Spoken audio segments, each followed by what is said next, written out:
তুই আমার বালের দোকানদার। বাবা মাইকে চোদো বাপ রে শালা বেটা শালা 24 ঘন্টা কেন কেন বাড়ি আছে কি হলো বে? ওই পারে গেছিলাম, শালা সব আমার উপরে বোম ফেলে দিয়েছে। আমাকে তুমি বোম কিনে দাও, ও শালার উপরে বোম ফেলে ও শালার মুখ চেঞ্জ করে দেবো। কালকে যে 200 টাকার বোম কিনে দিলাম ওগুলা কি করলি? তুমি যে কালকে বারা বিড়ি বোম কিনে দিয়েছো, তো বাচ্চারা ফাটায়, তোমার বিড়ি বোমটা দেখে পুহায় পুরা আছে। আমাকে বড় বোম কিনে দাও, আমি জানি না। তোর উপরে এখন শালা অনেক রিপোর্ট আছে, আমি বোম টোম কিনে দিতে পারবো না, বাড়িতে যেটা আছে ওটাই ফাটা।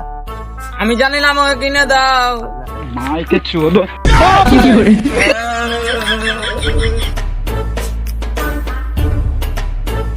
কুরবানি গেলে আর পারা যাবে না। A few moments later. ও সুন্দরী তুমি কোথায়? আবে তুই গ্যাস সিলিন্ডার নিয়ে কোথায় আছিস বে? তুমি তো বললা বাতে যেটা আছে ওটা ফাটা। এবার তুমি শুধু দেখো, ও শালার মুখ কি ও শালাকে পুরো চেঞ্জ করে দেবো। বেটা ওটা ফাটাইস না বে, গোটা গ্রাম উড়াবে বে। পুরো গ্রাম ও শালার পুরো 14 গোষ্ঠী উড়িয়ে দেবো।